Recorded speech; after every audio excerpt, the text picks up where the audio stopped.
What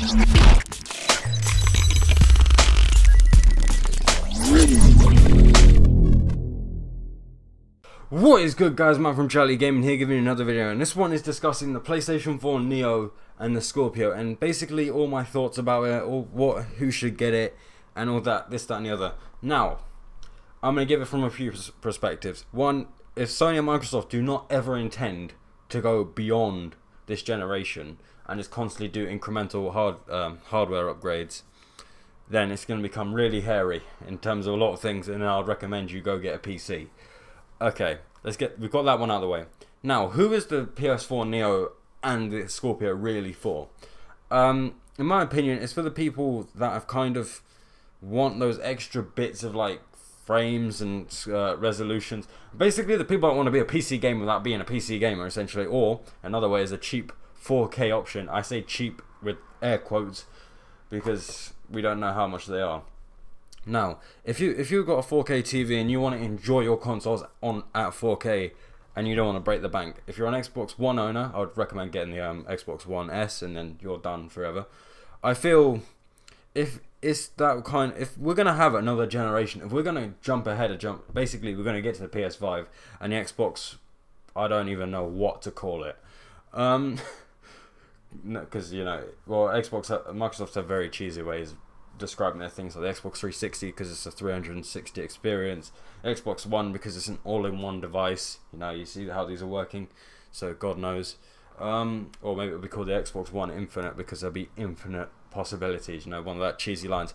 Anyway, if we're gonna have another generation, if we're gonna look at it from that way, if we're gonna have another generation, if you own an Xbox One or a PS4, I do not recommend you buy another one. And that goes with saying that console generations last 5 years. Now, if you're one of the people, I'm not sadly, because I'm a bit too old, if you're one of the people that only grew up with the Xbox 360 and the PS3 as your game console, you didn't have a PS2 before, you'd be used, or PS1 even, you'll be used to the fact that 5-year life cycle. If you're one of the people that were born with the 360, you're not used to those 5-year life cycles.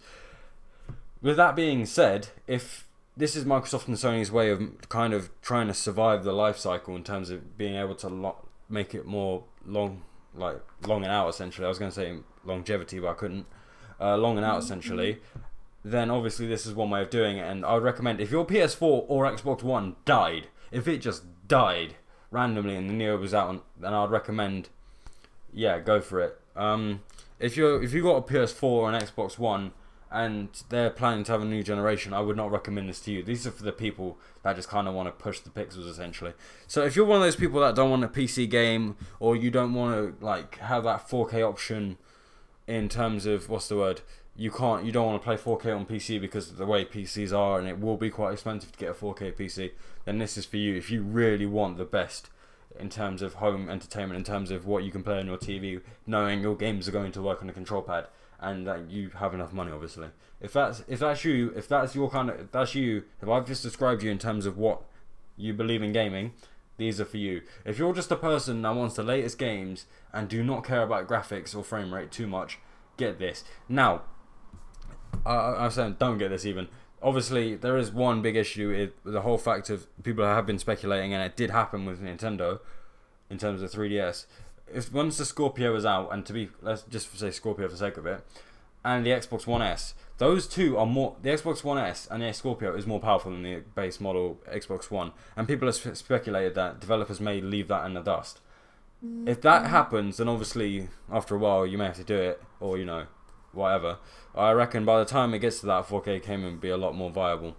So in terms of my opinion, in terms of everything, because it's such a hard thing to describe without knowing it, because it's become such a weird generation. We're used to generations of, we do get other models, they're just not more powerful, they're slimmer, more efficient, this, that and the other.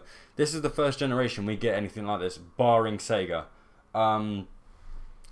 So I feel this is going to be a strange one. It's almost like I always describe it as this, it's like a phone-like generation, essentially. And hopefully it doesn't continue, because it kind of dilutes everything. But tell me what you think down below. Who do you think the PS4 Neo and the Scorpio is for? I think it's for people that do want a game pixel push or whatever, and if your console dies, you just may as well get that, because then you at least get the best experience. If you own a console, I would not recommend it, to be completely honest with you, because if the libraries are unified, what's the point of getting the newest hardware? especially when I still don't think in terms of PS4 the clock speeds aren't great enough. Like, they are good, okay, don't get me wrong, they have been ramped up and they will give some nice performance, but I don't think it's a big enough boost to future-proof. But anyway, unless they change the GPU, but that goes into other things. Tell me what you think down below. Who do you think the PS4 and Neo and Scorpio is for? Like the video if you liked it, dislike it if you didn't like it, subscribe to the channel, really does help me and Doris out. Check out the Facebook and check out the Instagram for daily updates, and ultimately guys, as I always say, have a nice day.